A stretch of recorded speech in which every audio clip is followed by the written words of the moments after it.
John Carrol, class of 1986, parent of Michael Carrol, class of 2025. And I'm honored to be a recipient of this year's St. Ignatius Award. I wanted to thank Grace and the awards committee for choosing me. I have to say it's a very humbling thing to get this award. It was completely unexpected. Grace had called me and to let me know, and it came right out of the blue. Steve Hughes, as everyone probably recalls, was last year's recipient. And I don't think there's anything I have done for BC High or at BC High that can in any way compare to what someone like Steve or other recipients have gotten. But I'm young, and I feel like I've got a lot of runway ahead of me, so Steve and others have given me a good goal to shoot for. So I will aspire to continue to be helpful and supportive to the school. The academic rigor here was more than I expected it would be, but I mean that in a positive sense. And it taught me all sorts of things around time management and accountability, and not to mention just I was filling my head with a whole bunch of knowledge. And I can compare it to what I experienced in college and in graduate school. And it was great preparation for those two experiences. I think it was harder. I maintain to this day that BC High was harder to manage than college and grad school.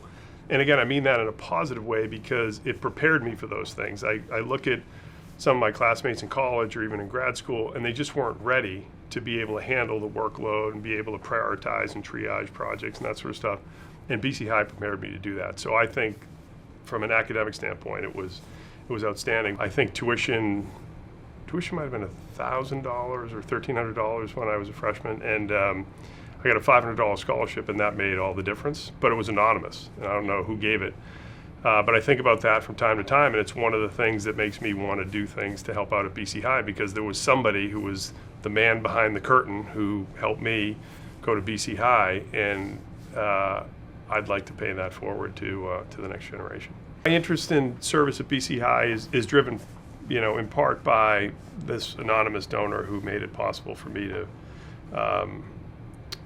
to attend the school and trying to pay it forward. I've been really lucky in my life, including, I married a wonderful woman who's really selfless. She thinks about everyone else, the kids, and, helping people, and very much not about herself. And has done a great job raising our two kids, and so our kids are both very kind and thoughtful. And so that's what I live with every day, are three really kind, considerate people. And so some of that rubs off on me, and it makes me think, is there something that I can do to be useful and helpful in the world? And then I do think it's a little bit of this, what I would call muscle memory on service that developed here at BC High starting at age 14 or 15. And I do think I had such a great experience here, I want to pay it forward. Not everyone has the same experience in college or in high school or whatever, and you don't want anyone to, or try to have anyone have exactly your experience. But for me, it was so positive with my group of friends and the classmates I had and my friends that you want to make that available for other people too. There's 10 of us from the class of 86 who became really close friends and have stayed friends since graduation. And I think we have a really good class in general. And so, lots of people are friends and friendly and all that, but this is a group of 10 core people. And it's sort of a random group. Like if you looked at backgrounds and experiences and all that, we had, some of the guys who were really athletic. I was a total nerd. We had Mark Robel, who was like the most jugged or second most jugged guy in the class. You never would have picked these 10 people to be together as friends, and it happened. And I think it's magical. Early in my senior year, my father died, and it's a traumatic time. It doesn't matter if you're 17 or 70, but the support from the BC High community, from my friends, teachers, faculty, all the folks who came to the wake and the funeral, was pretty amazing and frankly unexpected. I had no idea that was going to occur, and that got me thinking, wow, there's probably a little something going on here that I don't truly appreciate.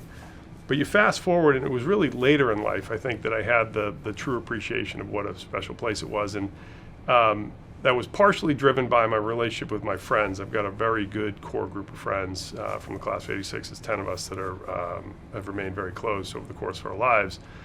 And that was always very special to me. But as I've met increasingly more and more BC High people, whether professionally, socially, or otherwise, who aren't in my class of '86, but could be class of '70, class of '60, class of '50, that's when you really appreciate the specialness of the place. I had a lunch in Boston back right around Thanksgiving. It was organized by a fellow who was class of '79, maybe '79 or '82. And it was a handful of people in financial services in Boston, all with BC High connections. There were 7, 8, 9 of us.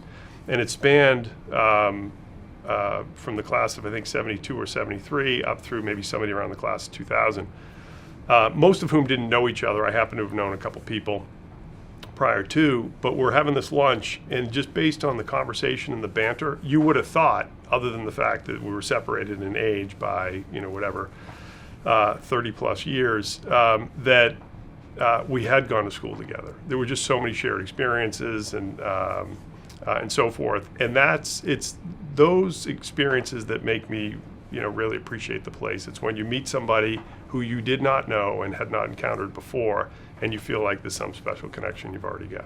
It's a college prep school, but in some ways it's a life prep school. And I think I got really prepared for the world and for life. And we didn't have the Hyde Center and many of those things that the kids have today. But I learned a lot about, number one, service. I came from a family that I thought was compassionate and kind, my mother in particular. And we lived with my grandmother growing up, and she's the sweetest woman that ever walked the earth. But coming to BC High, you were required to do service.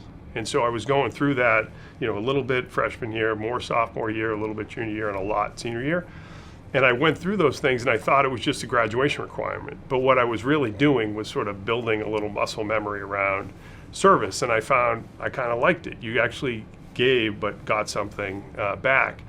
And so I learned that early in life. Some people learn a little bit later in life, and I learned it early in life so that I did those things in college, and I did similar things in graduate school, whether it's big brother or adopted grandparent or tutoring or whatever. And I learned those things at BC High, and it really set a frame of reference for me for my entire life, thinking about trying to help other people and in some way be empathetic.